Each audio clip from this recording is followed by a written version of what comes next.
Labą dieną, kaip įprasta sekmadienį, su jumis artimiausią valandą Ignalinos televizijos informacinė laida. O šiandien matysite. Savivaldybės informacija. 2015 paskelbti etnografinių regionų metais. Bibliotekoje vyko konkursas paroda Cheminė žvaigždė. Sausio 25-ąją minimas Viduržemis.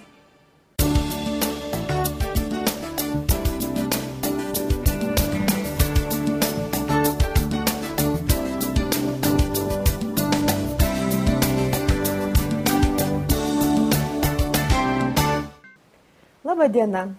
Ignalinos rajono savivaldybė tapo sąžiningiausio verslo savivaldybės konkurso laimėtoja. Sausio 19 dieną savivaldybei skirtą apdovanojimą merui Henrikui Šiaudiniui įteikė Lietuvos Respublikos ūkio viceministrė Rasa Noreikienė. Renginyje, kurį muzikinė įžanga pradėjo Miko Petrausko muzikos mokyklos mokytojų ansamblis, dalyvavo savivaldybės, ministerijos atstovai, taip pat viešosios įstaigos Versli Lietuva, kai kurių rajonų įmonių vadovai. Ūkio viceministrė Rasa Noreikienė trumpai papasakojo, kaip vyko sąžiningiausio verslo savivaldybės konkursas. Lietuvoje įvestas euras, mūsų vertinimu tikrai sėkmingai ir sklandžiai. Na, o Ūkio ministerija šiame euro pasirengimo įvesti eurą darbe buvo iniciatorė sąžiningo verslo, tai būtent perskaičiuojant kainas iš litų į eurus, sąžiningo verslo iniciatyva buvo iniciatorė šitos iniciatyvos. Kaip jau visi žino, iniciatyva tokia pati analogiška vyko Latvijoje ir Estijoje. Prieš tai kitose valstybėse mums patarė analogišką iniciatyvą Lietuvoje vykdyti Europos komisija. Ir mes to ėmėmės. Kartu su verslu buvo sukurtas tekstas, paprastas, suprantamas. Na ir visais įmanomais būdais raginom verslą prisijungti prie iniciatyvos ir tokiu būdu nuraminti vartotoją, kad tikrai euro įvedimu nebus piktnaudžiaujama ir kainos nedidės. Ignalinos rajono savivaldybė, kaip sakė viceministrė, nėra didelė savivaldybė ir joje netiek daug verslo subjektų, tačiau rinkimai vyko skaičiuojant pagal tam tikras proporcijas. Įvertinus savivaldybių dydį nustatyta, kad būtent Ignalinos rajono savivaldybės įmonės ir verslininkai aktyviausiai jungėsi prie geros verslo praktikos memorandumo. Antroje vietoje liko Druskininkų, trečiojoje Rietavo savivaldybės. Ūkio viceministrė merui Henrikui Šiaudiniui įteikė sąžiningiausios savivaldybės diplomą. Vasarą buvom pakviesti į vyriausybę, vyko toks susitikimas asocijuotų įvairių struktūrų, vyriausybės, savivaldos, ministerijų, kur buvo pristatyta visa šita procedūra, kaip bus euro įvedimo technologijos, kokios ir kokie procesai vyks. Tai grįžę mes išklausę ir gavę tokią informacinę medžiagą, savivaldybės administracija, verslo skyrius, padarėm susitikimą su verslininkais, mūsų įmonėm, įstaigom ir jiems tą patį papasakojom. Meras dėkojo, kad mažos savivaldybės darbai ir pastangos buvo įvertinti. Savivaldybės vadovas džiaugiasi, kad rajono verslo ir biudžetinės įstaigos atsiliepė į kvietimą, parodė skaidrumo iniciatyvą ir įsipareigojo nesinaudoti valiutų pakeitimu papildomam pelnui gauti. Verslininkų vardu kalbėjo statybos įmonės Meleksas direktorius Rimantas Zigmantas. Norėtųsi tik tai, kad to verslo pas mus daugiau būtų. Tikrai toks mūsų rajonėlis neaugantis. Bet norėtųsi, kad centrinė valdžia, ką gali, irgi darytų, kad tokias savivaldybės kaip mūsų neišsitrintų iš ekonominio žemėlapio. Vėliau buvo iškilmingai atidengta sąžiningiausios savivaldybės vardą žyminti meninė instaliacija. Nuo šiol Ignalinos rajono savivaldybė gali vadintis sąžiningiausio verslo regionu ir tai tikrai svarbus paskatinimas. Savivaldybės vadovai ir svečiai pakviesti sustoti bendrai nuotraukai prisiminimui. Rengiamasi savivaldybių tarybų ir merų rinkimams. Sausio 22 dieną savivaldybės administracijoje iškilmingai prisiekė Ignalinos rajono rinkimų apylinkių komisijų pirmininkai. 2015 m. kovo 1 savivaldybių tarybų ir narių merų rinkimai mūsų savivaldai iš tikrųjų bus labai reikšmingi, kadangi mes renkamės kaip ir savo atstovus, savo rajono ir nuo to priklauso mūsų visų, tas reiškia visas ir gyvenimas, ne? Ignalinos rajono savivaldybės rinkimų komisijos pirmininkė Danutė Ciunelienė pasveikino susirinkusius 26 apylinkių komisijų pirmininkus, kurių laukia atsakingas darbas, organizuojant sklandų rinkimų darbą, skaičiuojant balsus ir tinkamai kompiuteriniu būdu perduodant informaciją. Išdalijus visą reikalingą medžiagą, pirmininkė perskaitė priesaikos tekstą. Aš vardas pavardė. Pasižadu būti ištikima Lietuvos Respublikai, laikytis jos konstitucijos ir įstatymų, sąžiningai garbingai atlikti savo pareigas rinkimų komisijoje ir susilaikyti nuo poelgių, pažeidžiančių įstatymus ir žmogaus teisės. Te padeda man Dievas. Kitoje pusėje yra pasižadėjimo tekstas, tik tai be te padeda man Dievas. Kiekvienas komisijos pirmininkas užsipildot kokį norite, kuris jums labiau, reiškia, kuri pusė labiau jums pritinkama. Kiekvienas rajono rinkimų apylinkių komisijos pirmininkas pasirašė priesaiką bei gavo pažymėjimus. Vėliau išklausė informaciją apie būsimus teorinius ir informacinių technologijų įgūdžių mokymus. Priesaikos priėmimo diena laikoma oficialia apylinkių komisijų darbo pradžios diena. Sausio 21 dieną Ignalinos rajono savivaldybėje baigėsi nuo spalio mėnesio vykę 27 valandų 4 modulių mokymai, organizuoti įgyvendinant projektą Lyčių lygybė pelninga investicija. Vyrų ir moterų galimybės nėra lygios. Diskriminacija užimtumo ir kitose socialinėse srityse patiria ne tik moterys, bet ir vyrai. Siekdamas mažinti šią diskriminaciją Ignalinos savivaldybėje, Moterų informacijos centras kartu su partneriais įgyvendina projektą Lyčių lygybė pelninga investicija. Dabar Ignalinos savivaldybėje jau baigėsi mokymai, 4. susitikimas šiandien vyksta ir kasgi vyks toliau po šių mokymų, sakykit. Aš tikiuosi, kad mes atsakingi už jūsų savivaldybę, tai kažkaip tikiuosi ir ateityje nenutrauksim tų bendradarbiavimo ryšių, nes kaip žinote, visas valstybinės institucijas įpareigoja moterų ir vyrų lygių galimybių įstatymas savo visuose veikluose integruoti lyčių lygių galimybių aspektą.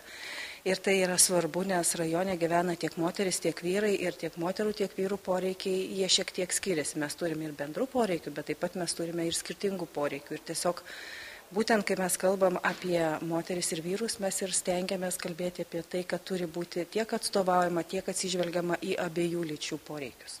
Sakykit, tokie ryškiausi diskriminacijos požymiai, su kuriais susidurėt, sakykime, panašiose rajonuose kaip mūsų, ir vyrų, ir moterų atžvilgių, kokie yra? Visgi daugiausia mes turbūt pastebėm įvairią diskriminaciją, tai yra darbo rinkoje.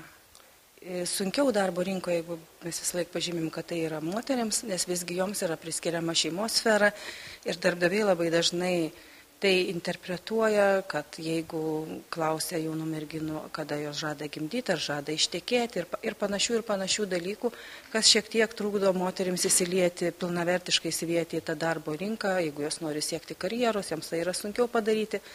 Kalbant apie vyrus, jie darbo rinkoje taip pat patiria tam tikros diskriminacijos arba tiesiog jie galbūt kitą kartą nepagalvoja, kad tai yra diskriminacija. Sakykime, yra vaikų šventė kažkokia vyksta iki mokyklinė įstaiga, ar vaikas susirga, pasižiūrėti vaiką reikia. Ir labai dažnai darbdavių tokia nuostata, jeigu mes moteris išleidžiame lengviau, mes liktai suprantame, tai jeigu vyras paprašo tokių dalykų, tai dažnai tai yra interpretuojama, kad tai yra nevyriška, kad jis turi išlaikyti šeimą ir kaip jau labai dažnai toks prasiskelbė, kaip aš sakyčiau, tokia mintis, kad galbūt vyrui pirmoje vietoje turėtų būti darbas. Aš manau visgi, kad daugelis, jeigu mes daugeliu klausim gatvėje, kas jiems yra svarbiau, darbas ar šeima, aš manau, kad daugelis visgi atsakys, kad tai yra šeima. O ką konkreti savivaldybė gali padaryti, sakykime, šitam klausimui? išspręsti, palengvinti tas diskriminacijos formas? Visų pirmiausia, reikia jas pamatyti, už tai reikia daryti analizę, kai mes kalbam apie strateginius planus, mes ir kalbam, kad visų pirmiausia, strateginiuose planuose reikia pasižiūrėti, kokia situacija yra ne apskritai gyventojų, o moterų ir vyrų. Nes tai mes kalbam apie tą patį sergamumą. Vyrai serga vienom lygom, moteris serga kitom lygom. Moteris susiduria darbo rinkoje su vienom problemom, vyrai su kitom problemom. Kokia jūsų rajone statistika yra? Ar vyrų bedarbių daugiau, ar moterų yra bedarbių daugiau? Gal mes turime kalbėti ir galvoti, ką daryti su bedarbystė, bet pas mus vyrų yra bedarbių labai daug ir mes turime visą savo priemonės nukreipti būtent ten. Tai lyčių aspektas, kai mes kalbam, yra pastebėti, kuri lytis yra, su kuria lytim yra kažkas netvarkoje ir jeigu mes priimsime priemonės tam tikras, tai reiškia, sakykime, ta situacija pagerės ir atitinkamai pagerės visa situacija rajone. Europos socialinio fondo ir Lietuvos vyriausybės finansuojamas projektas vykdomas visose šalies savivaldybėse. Jo tikslas siekti įgyvendinti Lietuvos Respublikos lygių galimybių įstatymą. Pasibaigus mokymams numatyta išanalizuoti situaciją visose savivaldybėse ir siūlyti savivaldybių taryboms patikslinti bei papildyti strateginius planus. Penktadienį meras Henrikas Šiaudinis dalyvavo pasitarime Finansų ministerijoje. Dar vis bandoma dėrėtis dėl elektros lengvatos atominės elektrinės regiono savivaldybėse. Ta pačią dieną meras apsilankė turizmo ir poilsio paslaugų parodoje Adventuras Vilniaus Litexpo parodų centre. Šeštadienį meras Henrikas Šiaudinis Ignalinoje susitiko su jaunimo atstovais. Vėliau dalyvavo Mielagėnuose vykusiame bendruomenės projekto pristatyme gyventojų aktyvinimas ir laisvalaikio užimtumo gerinimas. Kitą savaitę, sausio 29 dieną, 11 valandą, Ignalinos rajono ligoninėje po rekonstrukcijos bus atidarytas reabilitacijos ir sveikatinimo paslaugų skyrius. Renginyje planuoja dalyvauti sveikatos apsaugos ministrė Rimantė Šalaševičiūtė. Sausio 30 dieną oficialiai atidaromas ir Dūkšto globos namų dienos socialinės globos ir socialinės priežiūros centras, kuris įkurtas buvusiose Ignalinos poliklinikos patalpose. Tiek informacijos šioje laidoje, viso geriausio.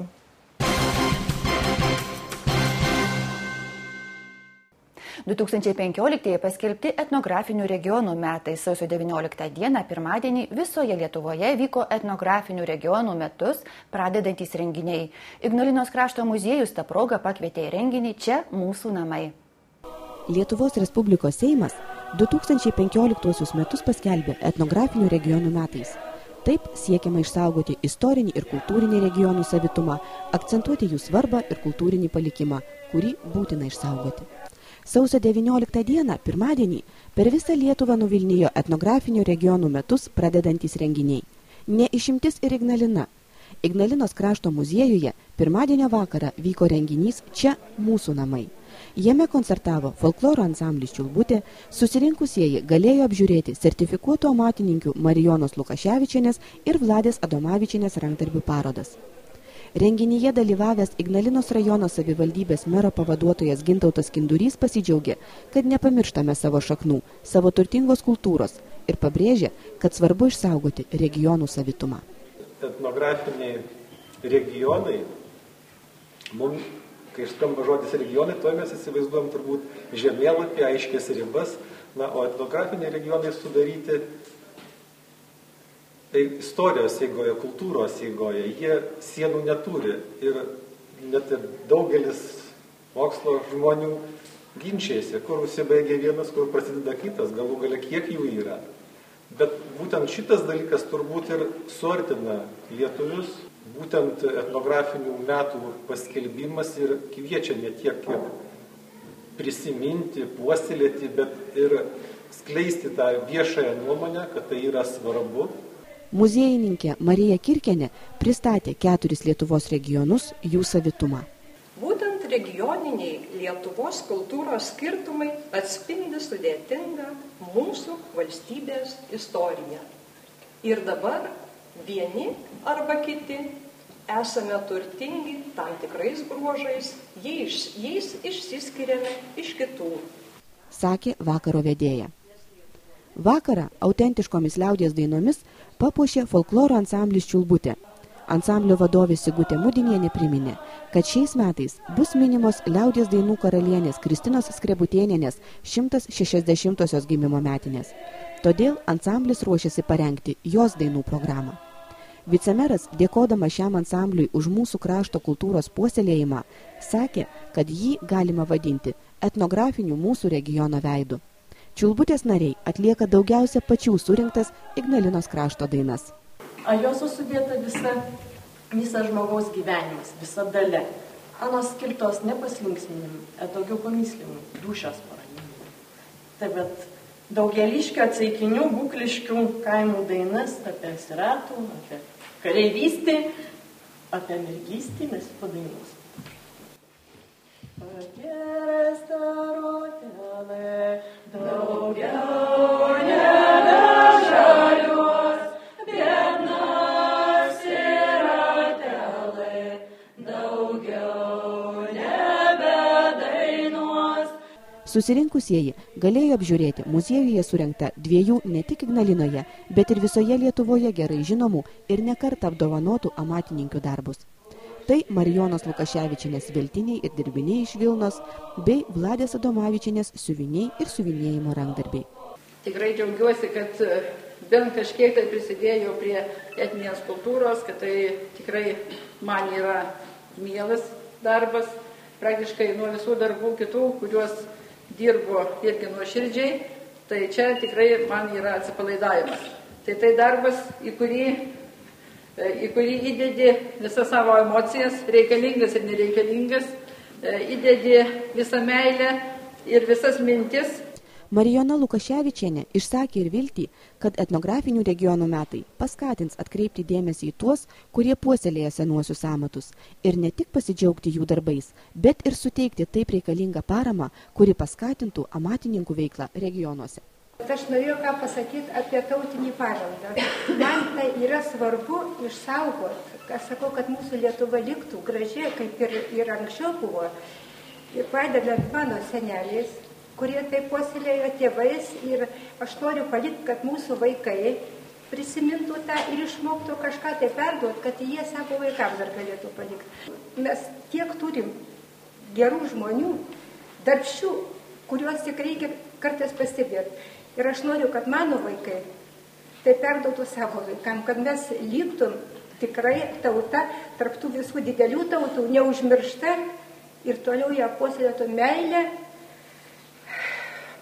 Jeigu mes iš Sibiro grįžom, neužmiršom to, ir ten daug kurie dabar prisimena, taip kad mes čia gyvenę vietoje turim šitą atsiminti. Ir daug Dieve, kad mūsų tėvas smulkus darbelė padėtų kam nors, kad mes dar esam tikrai tą lietuvių graži tauta, darbšti ir visam pasauliu turi būti minima tik iš geros pusės. Sakė Vladė Adomavičienė. Etnografinių regionų metai Ignalinoje prasidėjo jaukiu kameriniu renginiu, dar kartą priminusiu, kaip svarbu vertinti savo krašto kultūrą ir saugoti jos savitumą. Šį antradienį rajono viešojoje bibliotekoje vyko konkurso parodos Cheminė žvaigždė baigiamasis renginys dalyvių apdovanojimas. Grožėtis darbais eksponuojamais parodoje rajono viešojoje bibliotekoje buvo galima visą mėnesį. Šis konkursas tradicinis renginys vykstantis jau 10 metų, tik kasmet keičiama tema ir užduotys moksleiviams. Vyko konkursai cheminė eglutė, cheminis besmegenis, cheminė gėlė, cheminis žibintas. Šįkart pasirinkta tema Cheminė žvaigždė. Žvaigždė, likimo tau duota, į kelią mums rodys, ateik ir pasiimk ją.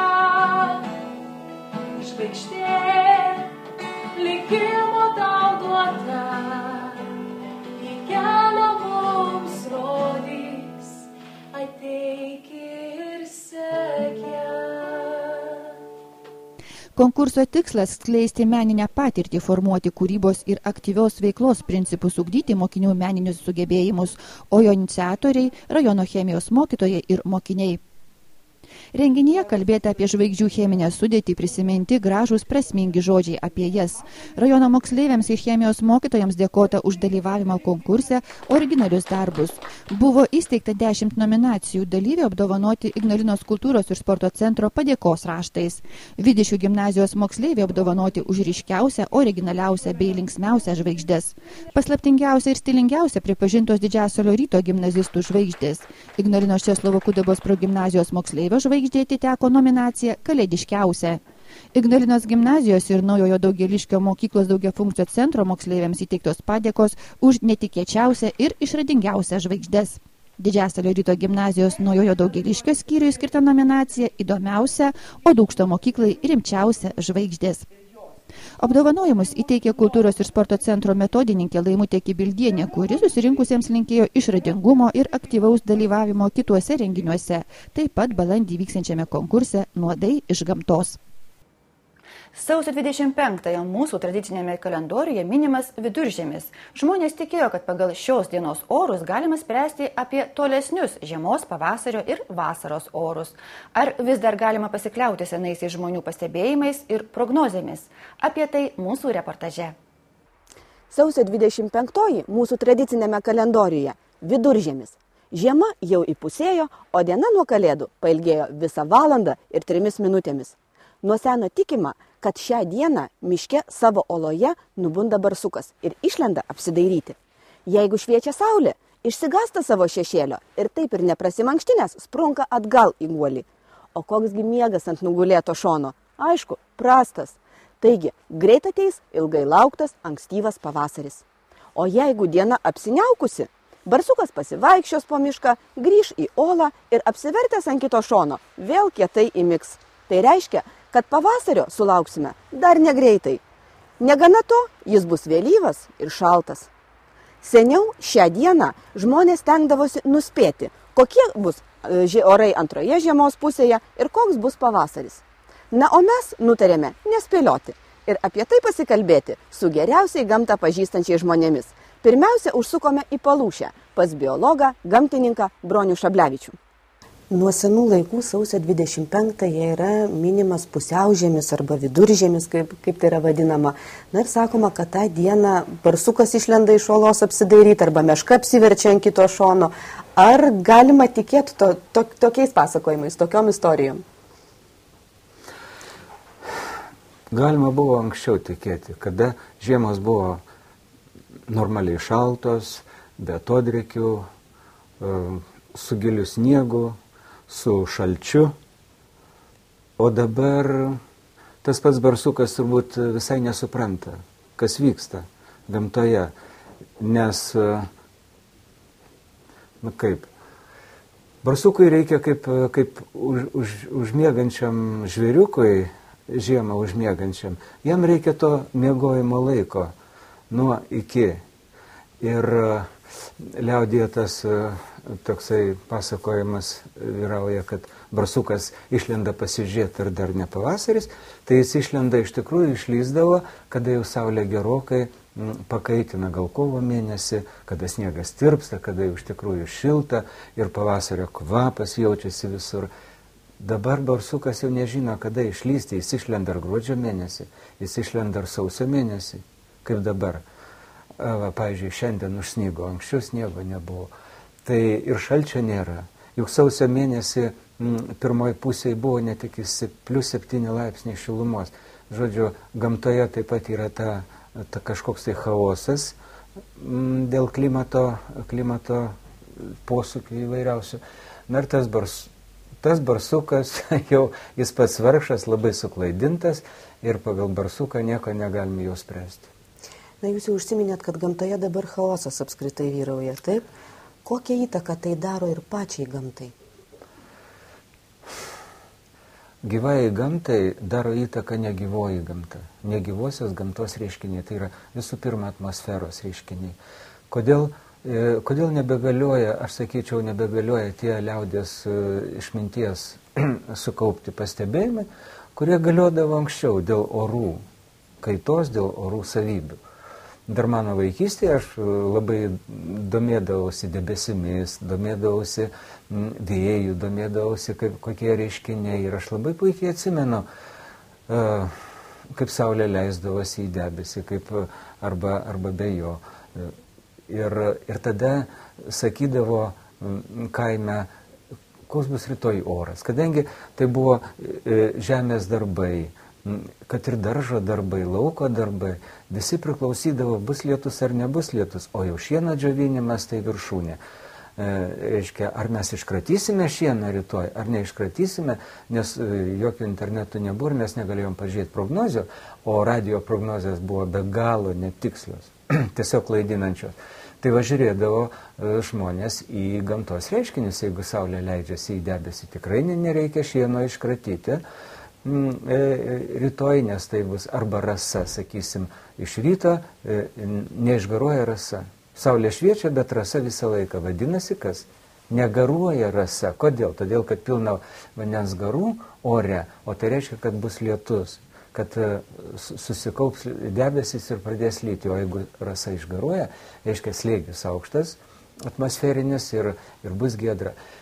Dabar kažkaip nebegalioja visą šitą. Taip susipainiojo, kad tegul saulė leidžiasi į debesį vakare, bet rytoj bus giedra. Ir priešingai. Gali saulėlydis būti labai geras, bet bus lietinga diena. Sakysime, jeigu raudonas saulėtekis labai krūvinai, jeigu saulėlydis krūvinai raudonas, reiškia bus labai dideli vėjai, nieko panašaus, nebėra. Vienintelis, kuo dar galima pasikliauti, tai iš tikrųjų labai geras gamtinis barometras, tai reikia žiūrėti į saulę ir ypač į mėnulį. Kai mėnulį šviečia danguje, jis kartais būna nešvarus, o apsuptas miglos. Jeigu mėnulio diskas apsuptas miglos, čia pat reiškia, pats diskas yra apsuptas labai gražiai, be jokio tarpo, ta migla. Vadinasi, oras keičiasi toj pat. Gal jau rytoj diena jau bus pasikeitusi. Paprastai slėgis krenta, bus arba sniegas, arba lietus. Bet jeigu aplink mėnulį eina apskritimas gražus, lyg vaivorykštė tokia silpnutė, halas vadinamas, tai bus už 2-3 parų oro pokytis. Tai šitas galioja. O visa kita, nes atmosferoje labai užteršta atmosfera. Juk visi orai, kurie lemia ir žiemą, ir pavasarį, ir vasarą, ir rudens sausą periodą, ar lietingą periodą, saulėtą, viskas darosi iš atmosferos. Tikrai suardyti ryšiai tarp atmosferos ir Žemės planetos ir nuspėti, sakysim, koks bus, sakysim, vasario mėnuo. Niekas negali pasakyti, nei vienas žmogus negali pasakyti. Netgi orų specialistė galvonaitė, daktarė, jinai pasakytų, žinote, pagal vidutinį, daugiametį, o tas daugiametis tai gali būti ir 50 metų vidurkis, ir 100 metų vidurkis, ir pasakys, koks yra temperatūrų vidurkis. Bet mums nuo to nei šilta, nei šalta. Todėl, kad, pavyzdžiui, ateinantis vasario mėnuo gali būti visiškai nepanašus. Mus gali užgriūti pūgos, mus gali užgriūti šalčiai, mus gali užgriūti sniego storis, kurio dabar nėra. Bet galim mes pragyventi, reiškia, pliusiniai temperatūrai, gali pradėti žydėti agrastai, gali pradėti žydėti, reiškia, kurie pirmieji pradėti žydėti žalčialunkiai, gali grybai dygti, arba lazdynai žydėti gali pradėti. Niekas negali pasakyti. Kai kurie gamtininkai sako, kad apie būsimus orus gali pranašauti paukščių arba gyvūnų elgesys. Čia labai įdomu, reiškia, kadangi paukščiai yra tos pačios laukinės gamtos dalis, tai žmonės galvoja, kad jau kas ne kas, bet paukščiai jaučia. Nejaučia paukščiai. Kodėl, pavyzdžiui, vieversiai, pempės atskrenda vieni pirmųjų? Todėl, kad jie žiemoja visiškai arti mūsų. Jie Europoje žiemoja. Vieversiai žiemoja kažkur tai vakarų Europoje, apie Prancūziją. Prancūzija, ten pietų Vokietija, gal ir Ispanija, Iberijos pusiasalį, gal Italijoje ir taip toliau. O kadangi ten jau šilta, jau gan sušyla Pietų Europoje, jie traukia šiaurės pusėn. Šiaurės pusėn jie pasiekia Lietuvos teritoriją, jiegi nežino, kad čia Lietuva. Bet jie pagal oro temperatūrą ir skrenda. Ir labai labai dažnai apsirinka. Pačia tas paukščio apsirikimas įrodo, kad paukščiai nežino. Na, orai dabar tokie, kad atrodo, kad per keletą dienų vienas kitą keičia žiema ir pavasaris. Taip. Ir visokiausi orai. Na, bet vis dėlto, galbūt jūs imtumėtės prognozuoti, tai, na, kuo mes galim tikėtis, koks bus pavasaris, kokia bus vasara? Aš jums galiu tik užtikrinti, kad pavasaris bus labai blogas. Kodėl? Todėl, kad žiema minkšta. Minkšta be šalčių ir kiek lietaus lyjo, kiek tada ir šlapdribos buvo, ir šalčio nėra, ir taip tempėsi, ir žiūrėkite, jau buvo pribrendę jau ir Lazdynų žirginai, ir žalčialankis yra toks nuodingas, labai gražiai žydintis augalas, violetiniai žiedais miškuose, tai jis dar virš sniego žydi. Bet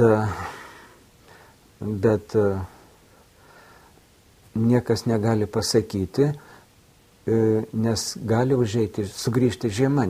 Tai gal mums reikėtų džiaugtis, kad mes dabar turim tokią anomaliją, galbūt, bet tai nepaprasta, augalai ruošia sužydėti vidury žiemos. Ne, čia yra, mums reikia liūdėti, nedžiaugtis, nes gali pridaryti labai baisių dalykų. Vaismedžių pumpurai išbrinksta, tada žiedai kažkokie pradeda žydėti, sakysime, lazdynai pradeda žydėti, barsto žiedadulkės, taigi ląstelės, ten lytinės ląstelės, ir jos gyva, tai reiškia, kiekviena žiedadulkė yra gyva ląstelė, jinai funkcionuoja ten savo viduje, jis sušala ir viskas. Ir tai kas, kad paskui vėl ateis šilumos banga, jau bus sušalę. Kaip tik tai žiema minkšta šilta, mažai sniego, tai kaip taisyklė, pavasaris ilgas, šaltas, vėjuotas, su lietumis ir tempėsi per visą, reiškia, balandį, tempėsi tokia nemalonė situacija net per gegužį, gerai, kad jau ten apie pusę gegužės prasideda. O paskui pereina į birželio mėnesį. Ir birželis yra pirmasis vasaros mėnuo, mes kaip sakom, laukiam, nuo rudens per visą žiemą laukiam to birželio mėnesio, negalim išeiti į darbą, nes viskas šlapia, viskas varva ir šalta. Jau mūsų birželio mėnesiai paskutiniais metais, keletą metų, kada žiema šiltas, tai yra baisus. Štai tokie Broniaus Šablevičiaus pastebėjimai. O seniau įvairių spėjimų susijusių su viduržiemiu būta daug. Sakoma, jei sausio 25-ąją sninga, vasara bus lietinga. Jeigu šala, giedra, vasara šilta, o metai derlingi. Jeigu pučia pietų vėjas ir pusto, laukia nederlingi metai, sausra. Na o ką apie viduržemio orų spėjimus ir prognozes mano medžiotojas Romas Akinskas? Atėjo tokie laikai, kad nebegalima taip jau spręsti pagal tą. Anksčiau būdavo, jeigu bebras neša didelį namą, bus šalta žiema, jeigu yra daug šermukšnių, bus lietinga žiema, ruduo ar lietinga. Dabar tiek viskas pasislinko, pasistūmė, kad tas barsukas, man rodos, jis nelabai ir belenda į tą urvą, jis visą žiemą vaikšto. Ir kad ir šie metai rodo, kad vis tiek klimatas keičiasi. Ir tos senovinės išmintis senolių, kurie apspręsdavo, nelabai, bet žmonės nori šito, nori matyti tą barsuką, nori ir domisi tuom, o iš tikrųjų gal yra dabar viskas kitaip, kai buvo mūsų vaikystė, jaunystė, yra gyvenimas pasidaręs, perėjęs į kitą lygmenį. Į kokį tą kitą lygmenį? O tas lygmuo yra, kad gamta pasikeitė, žmonės pasikeitė, informacija pasikeitė. Juk anksčiau mes neturėjom tokios informacijos, kada šals, kada lys, o dabar tiesiog savaitę viską atspėja. Ir nebuvo anksčiau tų tokių nukrypimų, tų liūčių, to karščio, to sniego nebuvimo. Dabar šiemet praktiškai žiemos dar nebuvo. Mama sakydavo, kad žiema nusistoja po saulės grįžimo. saulė grįžta ir tada pasidaro žiema jau pastovesnė, oras pastovesnė, šaltukas laikosi. O dabar šito nebėra. Yra, skaitykim, šiandieną, pirmą dieną, kad žiemiškas oras. O tai buvo visą laiką, tai lietus, tai šala, tai lietus, tai šala. Ir ar tai yra blogai, ar gerai, gal ir anksčiau tai buvo, mes neatsimenam ir bereikalą bijom, bet mane taip tas biški, kaip žmogų, aš matau, kad nėra viskas gerai. Kažkaip gamta yra kitokia, kaip mano vaikystėje, kad buvo. O tai, sakykime, jūs, pavyzdžiui, spėtumėt, kokia bus antra žiemos pusė dabar, koks bus pavasaris, orai, kas laukia?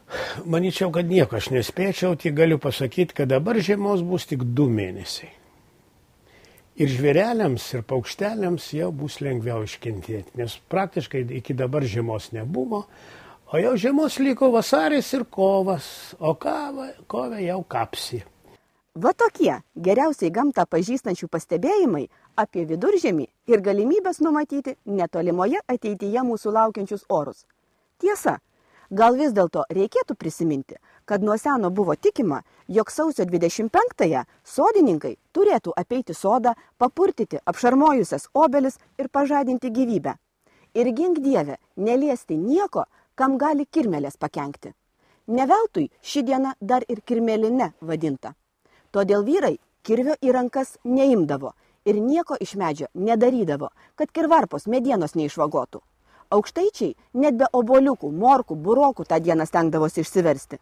Žodžiu, būkite atsargus ir stebėkite pusiaužiemio orą.